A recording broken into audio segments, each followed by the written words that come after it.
Sejam todos bem-vindos a mais um tutorial de Simplify 3D. Este vídeo em particular foi lançado dia 31 de dezembro de 2017.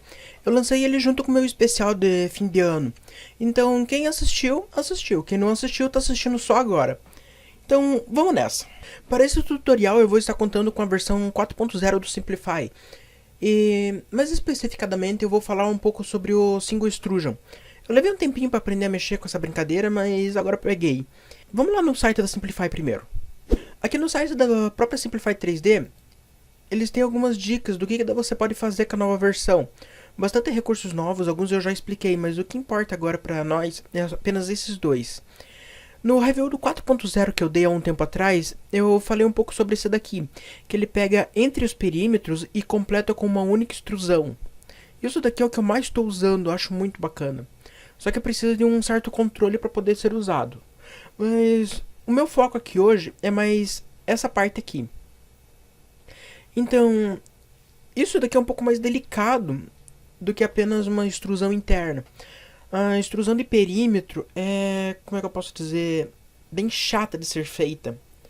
Então, como dá para perceber aqui, 0.3 é inferior a muitos nozzle que tem por aí. A maioria usa 0.4, 0.5 para uma impressão mais rápida. Então, aqui certamente ele vai apenas fazer uma única linha, similar ao que a gente vê no modo vaso. Em compensação, aqui para baixo, nessa parte aqui de 2 milímetros, ele vai fazer duas, uma vai e uma volta. Bem, então vamos voltar lá para o Simplify. Como dá para perceber aqui no fundo, né, eu vou estar usando a minha Delta, mas não importa o tipo de impressora que vocês têm, se é de marca, se não é, se é Delta, se é cartesiana, tanto faz. O que vai importar aqui é a configuração. Então, vamos lá em Edit Process Settings, na aba Advanced. Aqui eu tentei colocar o mais perto do default do Simplify 3D. Então, isso daqui é para representar tipo um padrão. Eu vou colocar a mesma peça de exemplo que ele tem lá no site. Só uma nota. Essa daqui não é um tipo de peça que eu recomendaria qualquer um imprimir.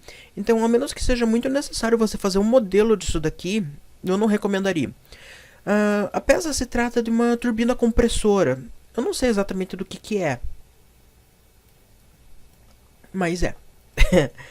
Então, como dá pra notar, né? As paletas dela chegam numa parte aqui que fica extremamente fina.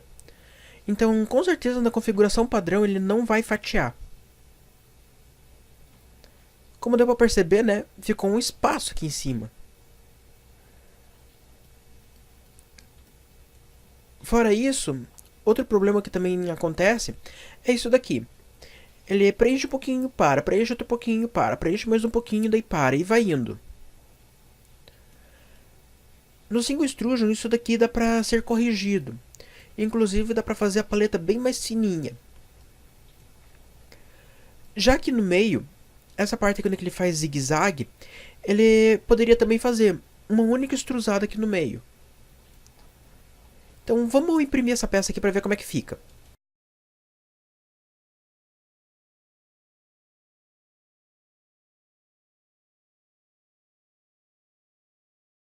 Bom, a impressão foi concluída e então, antes de analisar a peça, vamos começar com a aula real mesmo. Eu vou começar a explicar aqui como é que funciona essa parte de Single Extrusion. Então, como já deu pra ver, né? A peça está fatiando desse jeito. Ela não completa as paletas e não está fechando ali com uma única extrusão. Nada contra esse tipo de fatiamento, até que ficou uma qualidade muito boa na impressão. Porém, isso precisa ser ensinado. Então, de volta aqui no Edit Process Settings na aba Advanced. Para você ativar completamente a dita função, você vem aqui em Thin Wall Behavior e coloca as opções que tiver escrito Single Extrusion. Então aqui, Allow Single Extrusion Walls e na parte de baixo coloca Allow Single Extrusion Fill. E é isso. Você já pode imprimir com uma única extrusão em certas partes. Porém, para configuração vai pesar um pouquinho. Vamos dar uma olhadinha só na como que ficou. Lembrando que eu já tenho a configuração certinha, né? Então, foi assim que ficou a configuração. Como dá pra ver, né? Ele pega essas partes fininhas aqui que não pegava antes. Só que eu não consigo confiar muito nisso. E lá no meio, né? Onde que ficava aquele monte de zigue-zague, ele preencheu com uma única extrusão. Só que ele não preencheu, não sei porquê, mas vamos lá explicar as configurações. Aqui na label de Single Extrusions, temos 4 opções. As 4 opções são relativamente importantes. Então, vamos na primeira. Distância mínima de extrusão. Eu tenho o costume de deixar ela em 0. Assim ele vai preencher qualquer tipo de buraquinho que tiver no meio do caminho. Mas como eu preciso explicar, né, o que ela faz, então vamos supor que eu esteja aqui deixando em 1. Ele vai analisar 1 milímetro e qualquer espaço de extrusão que tiver menos de 1 milímetro de tamanho, ele não vai preencher. Então, se passar de 1 milímetro de percurso, ele já começa a preencher inteiro. Eu tenho o costume de deixar 0 e com certeza muita gente vai deixar em 0. A próxima, largura mínima de extrusão. Eu tenho o costume de deixar 50%, porque essa porcentagem aqui é referente à largura do nozo que você usa na sua máquina. Se você usa um nozo de 0.5, a largura aqui ele vai estar usando 50%, então vai ser 0.25 de largura. Eu não recomendo muito usar menos do que isso. No caso do meu, 50% ele vai dar 0.2, porque o meu nozzle é 0.4. Então agora vamos para o próximo. Largura máxima de impressão. Eu deixo em 200%, só que isso daqui tem a ver diretamente com a velocidade. Então a velocidade aqui eu estou usando 50 milímetros por segundo. Então, em 200%, ele vai considerar que esteja extrusando aí a 100 milímetros por segundo. Mas isso pode dar uma variada. De qualquer forma, toma cuidado com essa porcentagem que você deixar a mais, porque isso daí pode dar um certo problema. O hot end de vocês pode ser diferente, pode ser um pouco mais fraco, um pouco mais forte. Então, se ele for mais fraco, vai dar problema esses 200% em velocidade alta. O hot end não vai ter espaço suficiente para poder derreter o filamento e extrusar. Então agora, essa última opção aqui é uma coisinha meio importante.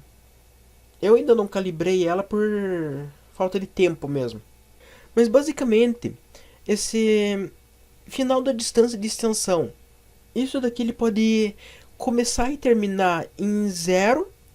Ou começar e terminar, por exemplo, 2 milímetros para fora da área pré-demarcada.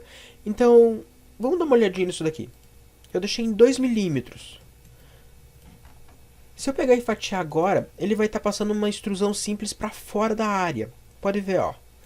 Todo espaço onde ele usou single extrusion, ele passou 2 milímetros para fora. Isso daqui é bom para se você precisar calibrar. Se, por exemplo, a sua máquina começa ou termina muito antes ou muito depois, isso daqui é muito bom. Porque uma estiletada nisso daqui, eles cortam fora. Então eu vou voltar lá e vamos deixar em 0.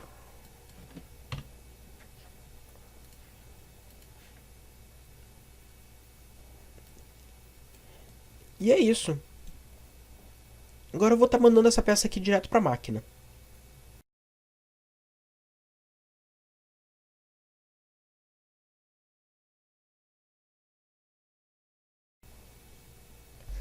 E como eu falei, né? Aqui estão as duas peças terminadas. As duas peças praticamente são iguais, com exceção daquela partezinha do single extrusion. Essa daqui no caso foi a primeira que eu fiz, sem essa função. Então dá pra perceber que ela ficou um acabamentozinho bem legal. Já essa segunda aqui foi a que eu usei o single extrusion. Dá pra notar uma certa diferença nas paletas. Ficou meio pontudinho, dá um ar de que tá um pouco mais completa a peça. Comparando ela de lado a lado, também dá pra ver que ficou uma diferença grande de altura. Aqui dá pra perceber bem. A peça que eu não usei o single extrusion tá faltando alguma coisa. Esse não é o tipo de função que eu usaria para qualquer tipo de peça, pois essa funçãozinha de perímetro simples pode gerar muito problema, você precisa de muito tempo para poder calibrar ela. No caso, aqui eu vou estar apontando alguns defeitos. Eu posso corrigir isso com aquela distância excessiva que eu não coloquei. Eu deixei em 0. Se eu tivesse deixado um pouquinho além, ele teria deixado uma rebarba para fora e eu teria que ter passado o estilete. Então, como eu não deixei, aqui ele deu essas falhas. Mas coisinha bem simples.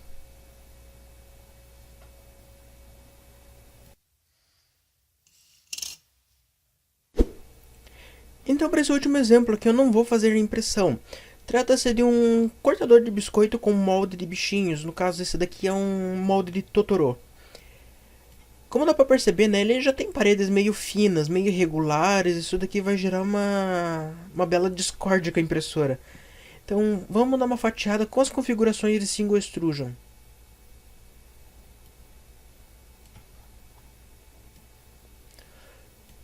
Aqui dá pra notar bem o uso dessa ferramenta. Perímetros bem fininhos aqui ele vai preenchendo. Aqui é um detalhe muito especial dele. Ele preencheu com um diâmetro diferente do início até o final. Tem outros lugares aqui também que ele preenche com esse tipo de recurso. Então, isso daqui garante que ele vai preencher qualquer tipo de buraquinho que ele vê pela frente. Isso vai garantir um molde de biscoito perfeito. Então é isso, o tutorial fecha por aqui. Espero que tenham gostado, e se você estiver vendo esse vídeo no dia 31 de dezembro, deixa um comentário aí para marcar presença no YouTube. Com certeza isso daí vai ser bem inspirador para mim. Então espero que tenham gostado, deixa aquele like gostoso aí e até a próxima.